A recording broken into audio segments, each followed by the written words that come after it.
The woman was planning to hide and give birth, but suddenly a sharp blade came at her. She quickly rose to face the attack. With every fierce move she made in battle, the child in her belly stirred violently. After dispatching her current opponent, 2 more enemies appeared behind her. The woman thrust her long spear into one enemy's body and then hurled it, killing the other. But to her dismay, 3 more foes charged at her. Desperate to survive, she fought back with everything she had. Even when outnumbered, her combat skills were unmatched.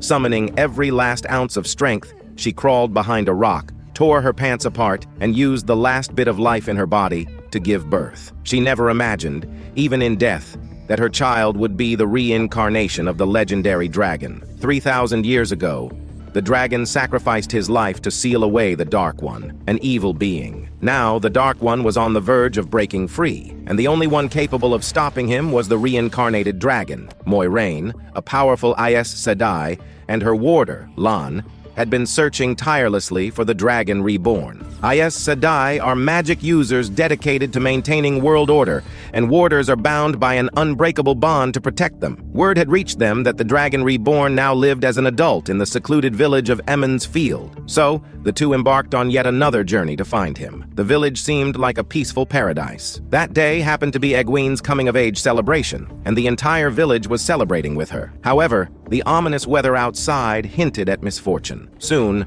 a mysterious figure entered the tavern, causing the villagers to tense up. It was none other than Lan and Moiraine, who had come to find the Dragon Reborn. Moiraine showed the tavern owner her great serpent ring, a symbol of the Aes Sedai. The Aes Sedai are highly revered for their role in fighting for the world. Impressed, the tavern owner offered them the best accommodations. However, whispers spread among the villagers. The arrival of an Aes Sedai often meant something significant was about to happen. And indeed, the next day, Lan discovered a pile of goat carcasses, deliberately arranged in the shape of a comma. It was a sign the Dark One had made his move. Lan hurried back to inform Moiraine. Meanwhile, Moiraine was observing 4 young individuals, any of whom could potentially be the Dragon Reborn. The first was Egwene, a girl of boundless courage. The second was Rand, who lived in the mountains with his father and shared a mutual affection with Egwene. The third was Perrin, a burly blacksmith. The fourth was Mat, a carefree gambler and rogue. However, clues about the true Dragon Reborn were few and far between. Moiraine had no idea who the Dragon Reborn truly was. That night, the villagers gathered together to celebrate the beginning of spring. While Egwene was lost in the festivities, a boy across from her was suddenly pierced through the chest by a sharp weapon. Immediately, a horde of beastmen appeared. The villagers, terrified, scattered in all directions, but the beastmen showed no mercy. To them, the villagers were nothing but ants. In the chaos, Nynaeve led Egwene to hide, but one of the beastmen spotted them. With nowhere to run, Nynaeve drew a dagger to fight back, but she was no match for the beastman. The 2 were quickly cornered. Just when it seemed like all was lost, a beam of light tore through the beastman's body. It was Moiraine and Lan coming to their aid. Moiraine used magic to attack, but Aes Sedai cannot be interrupted while gathering energy. In these moments, it's the warder's job to protect them. Lan and Moiraine fought with perfect coordination, killing countless enemies. The women, inspired by their courage, also joined the fray and together killed one of the beastmen. Meanwhile, Rand and his father, living in the mountains, were also attacked. In a critical moment, his father pulled out an impressive sword to fight back. Rand had never known his father had such combat skills. In the end, the father and son duo managed to defeat the beastmen. However, Nynaeve was ambushed by one of the beastmen while she was rescuing others. Egwene could only watch helplessly as Nynaeve was dragged away. At the same time, Moiraine was struck by a beastman's blade in the shoulder while casting a spell. This put the humans at a disadvantage, and the beastman's morale soared. They rushed toward Moiraine. Seeing this, Moiraine, despite the intense pain, unleashed her strongest spell. She used the bricks and stones of the building as weapons, and with overwhelming power, she struck down the beastmen one by one. When the last beastman fell, both Moiraine and the building behind her collapsed, Lan quickly rushed to protect her. By dawn, the battle was over. Although Emond's Field had won, the cost was staggering. The entire village was nearly destroyed. Later, Moiraine used the One Power to heal Rand's father. But instead of gratitude, Rand questioned Moiraine, accusing her of bringing this disaster upon them. Moiraine explained that the Beastmen were servants of the Dark One. The only way to break the Dark One's seal was through the Dragon Reborn, and one of the 4 young people was the Dragon Reborn, so it was clear the Beastmen had been after them. Before they could fully consider Moiraine's words, the roar of demons filled the air again. A large army of Beastmen had arrived near the village. Moiraine ordered the 4 of them to gather their things and follow her to draw the Beastmen away, or the village would suffer another devastating blow. Having grown up in Emond's Field, none of them could bear to gamble with the lives of their friends and family. They had no choice but to follow Moiraine. They didn't know what lay ahead, but they understood their lives from here on would be filled with danger. Moiraine led them to a ferry crossing. She knew that the Beastmen feared deep water, so she paid double the usual fare to have the ferryman take them across the river. With the roars of demons echoing from nearby, they didn't dare waste a single moment.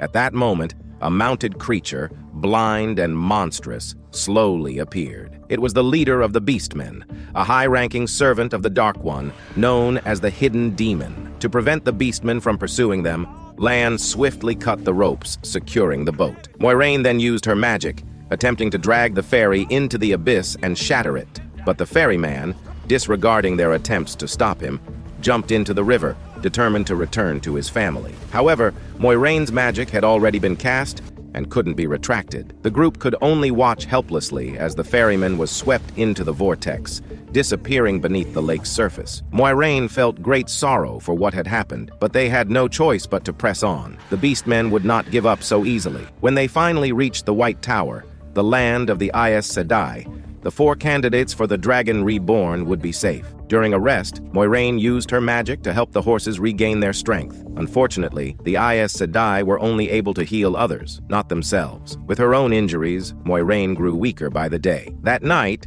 Moiraine found Egwene. She could sense that Egwene was different from the others. After a test, it was confirmed that Egwene possessed a great power within her, a force of supremacy. However, this alone wasn't enough to prove that she was the Dragon Reborn. Moiraine encouraged Egwene to harness this power, knowing it would help her in the future. In the middle of the night, Rand felt something stuck in his throat. He reached in to pull it out and was horrified to find a dead bat. The next scene shocked him even more. This was all a dream. However, strangely, the bat truly existed in his hand. Rand rushed to tell the others, only to find that they had all dreamed the same thing. He suspected that Moiraine was behind it, but Moiraine believed the dream was a bad omen. They needed to leave the area quickly. Just then, Lan returned with bad news. The White Cloaks were up ahead. The White Cloaks held extreme animosity toward the Aes Sedai and their use of the One Power, especially a man who claimed to be the son of Vada. He took pleasure in torturing Aes Sedai and collecting their serpent rings as trophies. Now the son of Vada was determined to capture Moiraine. He personally searched for the serpent ring, but luckily Moiraine had already handed it over to Lan for safekeeping, avoiding capture. Having found nothing, the White Cloaks grudgingly allowed them to leave. The group continued east, stopping to rest only by evening. While Perrin was gathering water, he encountered danger. As he examined a wound on his leg from a beastman's claw, a pack of wolves suddenly appeared behind him. Perrin froze, terrified. To make matters worse, the wound on his leg continued to bleed, an irresistible temptation for the hungry wolves. At this moment, the lead wolf slowly approached Perrin. After locking eyes with him for a moment, it began licking Perrin's wound. However, strangely, it didn't harm him. Instead, the wolf, followed by the rest of the pack, quickly retreated, leaving Perrin in confusion. By the time Perrin returned, it was already dark, and Moiraine had collapsed from exhaustion, slipping into unconsciousness. But things were about to get worse. The Hidden Demon had finally located them, and he directed countless beastmen to launch an attack. The group had no time to think, and quickly started fleeing for their lives. As the beastmen closed in, the horses suddenly stopped, unwilling to move forward, as if something terrible awaited them ahead. The group looked up and saw a massive wall ahead, torn open by a large crack. This was the dreaded Shadow City, and even the Beastmen feared the dark power that emanated from it. For their survival, Lan had no choice but to lead them into the city. Inside, it was eerily silent. Not a single bird's cry could be heard, and everything was marked with signs of being scorched. Yet, the remnants of the city still spoke of its former grandeur. Lan then began telling them about the history of Shadow City. During the Beastmen War, this city refused to extend a hand to the others, instead erecting towering walls to isolate itself. However, for reasons unknown, all living creatures within the city mysteriously vanished overnight. It was said to be a cursed tomb, and the dark power came from the city's center. Lan warned everyone not to touch anything in the city, but of course, someone didn't listen. In the early morning, Matt was awakened by a mysterious voice. He followed the sound and glimpsed a fleeting figure. When he pursued it, he only found a treasure chest. It seemed that the contents of the chest had summoned Matt over. Without thinking, he opened it and found a dagger encrusted with rubies. The mysterious voice then continued to tempt Matt to draw the dagger, and it was this action that would doom them all. The first victim was the horses. A cloud of black sand engulfed them within minutes, taking their lives. The other horses, terrified, fled for their lives. The rest of the group, hearing the commotion, rushed out to check, but the black sand swiftly attacked them, separating the four young people. The sand spread so rapidly that it seemed like it would consume the entire city. At this point, Lan had no choice but to flee the city with Moiraine on the last remaining horse. Rand and Matt also managed to escape through a narrow path, and it seemed that the black sand was unable to follow them beyond the city. In a desperate moment, Egwene and Perrin ran to the city wall, but the black sand quickly pursued them. With no other options, they chose to jump from the towering wall, falling 100 meters. Fortunately, the river below saved them, but now they couldn't find each other, and the group was forced to split into 3 smaller teams. While Lan was helping Moiraine with water, a knife suddenly slashed at his neck. To his shock, it was Nynaeve, who had miraculously survived. Nynaeve had been dragged for 2 whole days,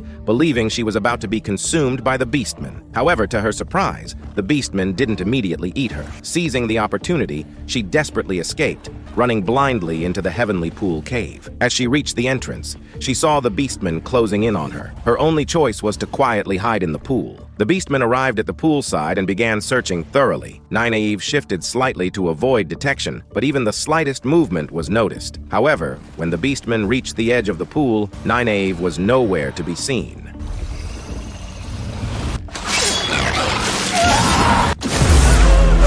After surviving such a life-and-death ordeal, Nynaeve felt incredibly strong. She managed to track down Moiraine and Lan. From Lan, she learned that the 4 young people had been separated. With no other choice, Nynaeve first healed Moiraine before setting off to find Egwene and Perrin. Thanks to her help, Moiraine regained consciousness, but to fully recover, she would need the help of the 2 rivers Aes Sedai. Fortunately, they encountered Liasun, a red Aes Sedai from the 2 rivers. Liasun had captured Logan, a man who claimed to be the reincarnation of a true dragon. Such men were considered dangerous by the 2 rivers Aes Sedai. Years ago, the Dark One had used dark power to taint the power of the Chosen. Since then, men who possessed this power were more prone to losing themselves, becoming a danger to those around them. As a result, Logan was to be taken to the White Tower for trial. Liaxun then led Moiraine and the others to a camp where Kalani, a green Aes Sedai, used her healing abilities to purge the toxins from Moiraine's body. Fully recovered, Moiraine went to see Logan. The power inside Logan was stronger than any man she had encountered before. It would take 2 Aes Sedai working together to subdue him, but they had never expected such a powerful man to be captured so easily, because it had all been part of Logan's plan. He had pretended to be caught in order to destroy the entire camp. Now, the time had come. With a single glance, Logan sent the 2 Aes Sedai flying. Using his dark power, he easily broke out of his cage. Meanwhile, outside the camp, an attack had begun. Countless arrows rained down from the sky. The Aes Sedai quickly gathered their strength, controlling the arrows and redirecting them toward Logan's army. Though the enemy had the numbers, the Aes Sedai's strength was far superior, and they swiftly dealt with most of the enemy forces. On the other side, Moiraine found Logan and mocked him, calling him a mad pretender, a false dragon who would soon be consumed by the evil power within him. Logan ignored her taunts, and just then, Kalani launched a surprise attack. The 3 Aes Sedai joined forces to try and trap Logan again, but the dark power inside him quickly transformed into weapons.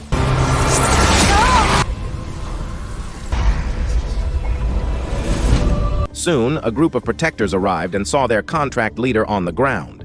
Unable to contain his rage, Stephen lashed out at Logan, swinging his axe. But as the axe descended, the dark power found an outlet. Nynaeve was fortunate to escape death. During the days spent together, she had already developed feelings for Lan. Now, watching her beloved man lying in a pool of blood, Nynaeve's heart surged with a powerful force of the chosen power. This energy quickly healed those who were still alive, even astonishing Logan, who prided himself on his strength. Seeing this, the Aes Sedai quickly concentrated their energy on Leok Sun. The situation was critical, and there was no time to transport Logan to the White Tower for judgment. They had to extract his chosen power immediately. As the dark power was siphoned away, Logan, a man who had once wielded limitless strength, shed tears. It was his insatiable greed for power that had summoned this evil force. From now on, Logan would return to being an ordinary man, but the dead could never be brought back.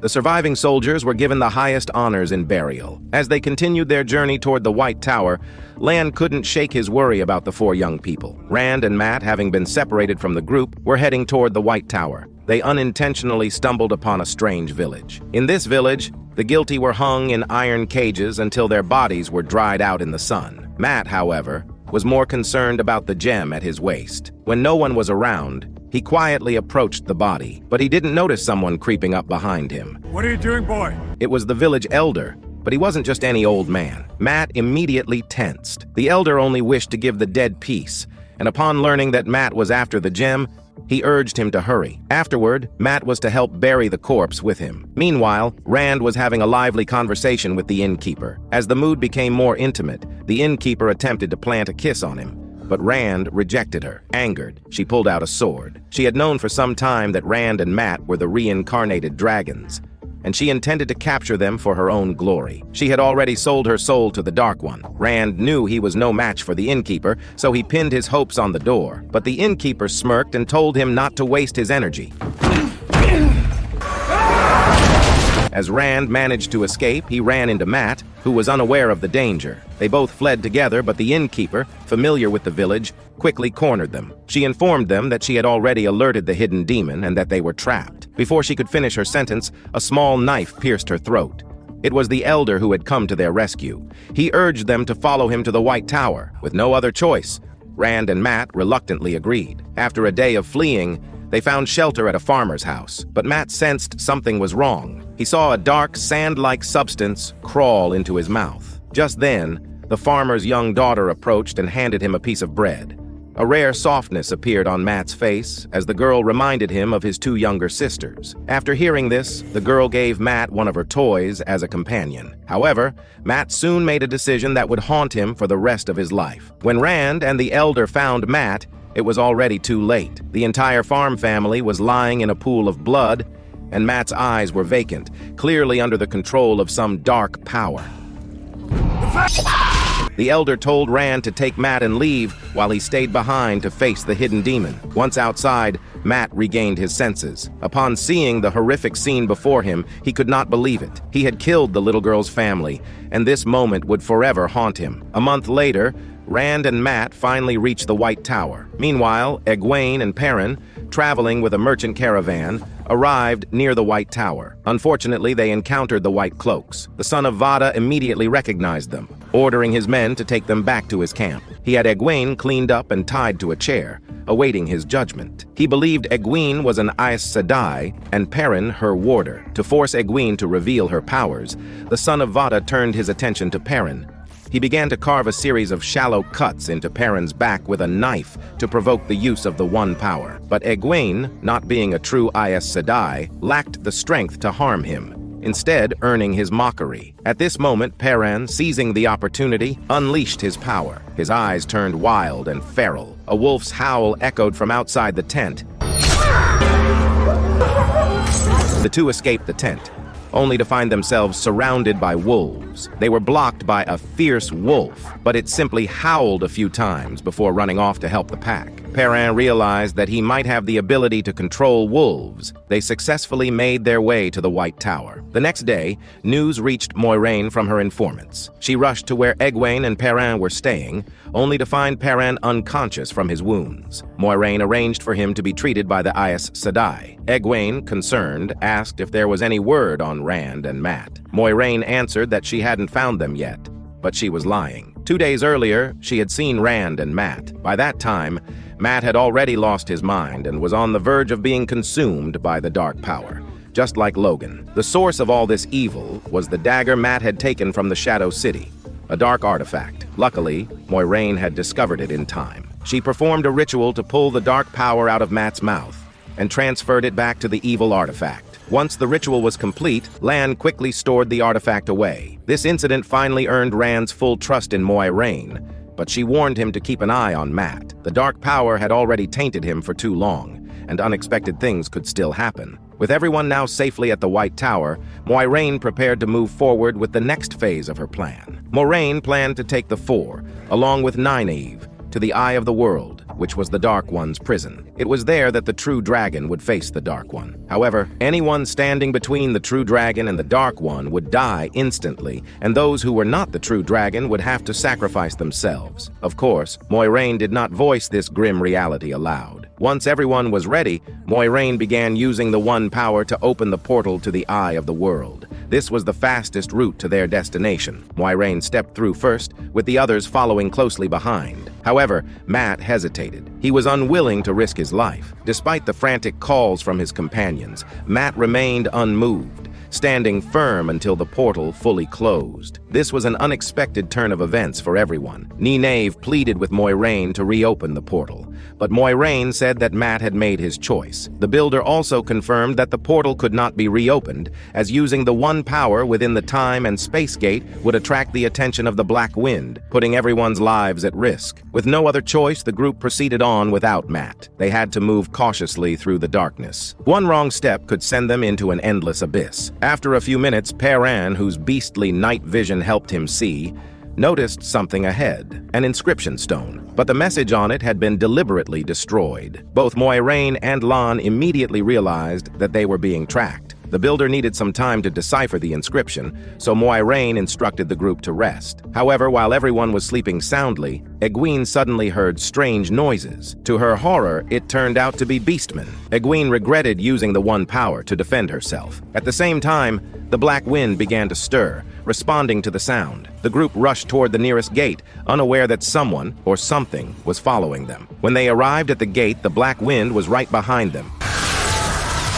You're wrong about everything. That's why you killed me, because you... The whispers spoke of losing everyone. This was the final straw for Nynaeve. In a burst of power, she summoned a force of the One Power so strong that it enveloped them all, protecting everyone inside. Taking advantage of the chaos, Moiraine opened the gate. The group narrowly escaped the time-space gate, but Rand and Perrin were still affected by the Black Wind's whispers. Moiraine reassured them that the Black Wind's words were lies and urged them not to dwell on it. However, because of the Beastmen's interference, they didn't arrive directly at the Eye of the World. Instead, they found themselves at the last stronghold against the monsters, Fadala Fortress. Fortunately, it was only a day's journey from the Eye of the World, and this was also Lan's second hometown. They decided to rest there for the night. Upon arriving at the main hall, Moiraine intended to warn the Border Lord about the Beastmen, but the arrogant lord dismissed her. He believed the Tavern Pass would block any enemies from entering. Only when Moiraine mentioned that the Dark One was using the time-space gates to move his armies did the lord take her seriously. He then ordered strict surveillance of the gates. At the same time, a man stepped out from the portal. It was Padden,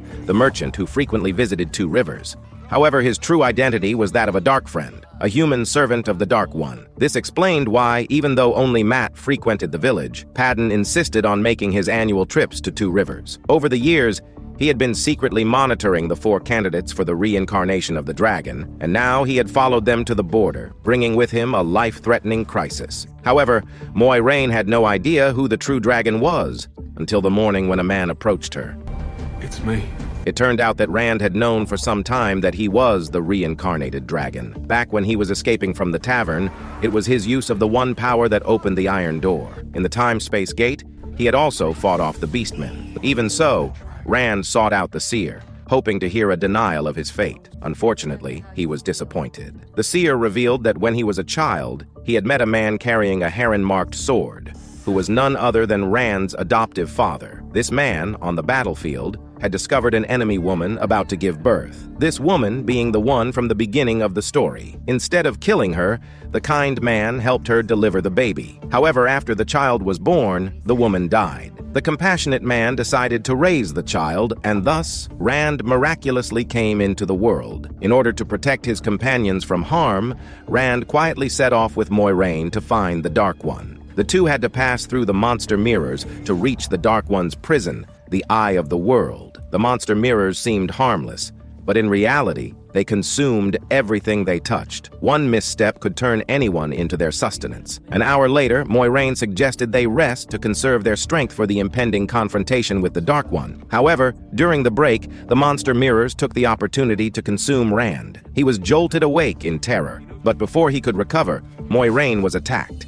It was the Dark One himself. Rand quickly drew his bow and shot an arrow at the Dark One's eyes. However, the Dark One dismissed the small arrow, swallowing it and revealing his true human form. The Dark One proposed that Rand join him in rebuilding the world's order, to reshape it in their image. But Rand refused, firmly believing that everything was just a dream, and that the Dark One could never escape his prison. To prove his point, Rand chose to awaken himself through pain. However, when he woke, everything was exactly as it had been in his dream, including Moiraine's words. Rand realized the Dark One was far more powerful than he had imagined. At that moment, they heard the roar of beasts in the distance. The Beastman army was advancing toward the fortress. The two had to hurry. Soon after, they finally arrived at the Eye of the World, and deep within the pit, the Dark One awaited. As they descended to the lowest level, Rand felt something calling to him from beneath. He placed his hand on a massive Tai Chi gate, and in that instant, he was transported back to the small house in Two Rivers.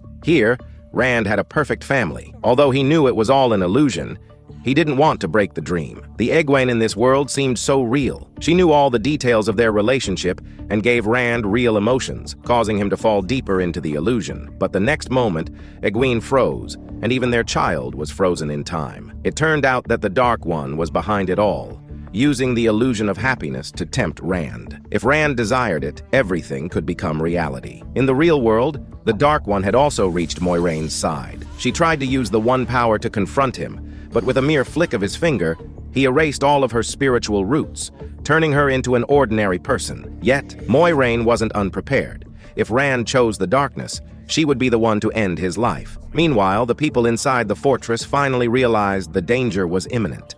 The Lord ordered his subordinates to retrieve the secret weapon, while he himself led the troops to guard the Tavern Pass.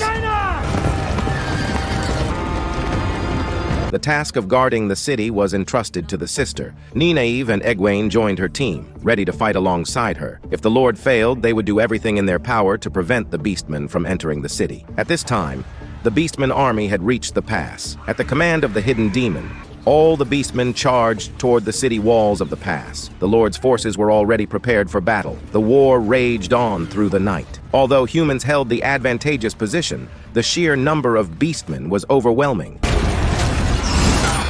The sister quickly transmitted her one power to the other four, then drew more strength from each of them. The Beastmen were upon them now. The sister used her one power to summon lightning from the sky.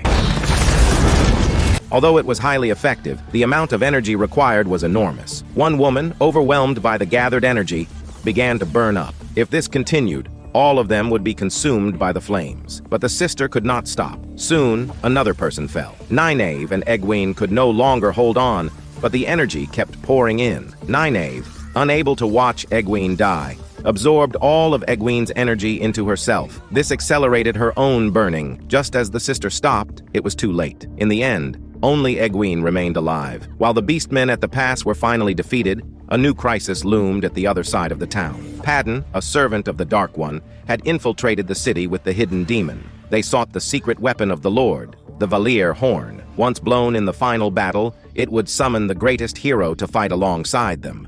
However, the horn could only be used by the Dragon Reborn. Before the horn could be put to use, Padden and the Hidden Demon eliminated everyone else. But Padden hesitated to kill Perrin, Nynaeve, or Mat, as they were key players in the Time Axis. They had vital roles to play on the Wheel of Time, and all four had to remain alive. Thanks to Egwene's efforts, Nynaeve was brought back to life, but no one could have expected that Mat would join the Dark One. Meanwhile, the Dark One was guiding Rand. With a little more effort, the Dark One could regain his freedom. However, Rand suddenly focused his one power into the artifact. Using his last bit of rationality, he broke free from the Dark One's dream web.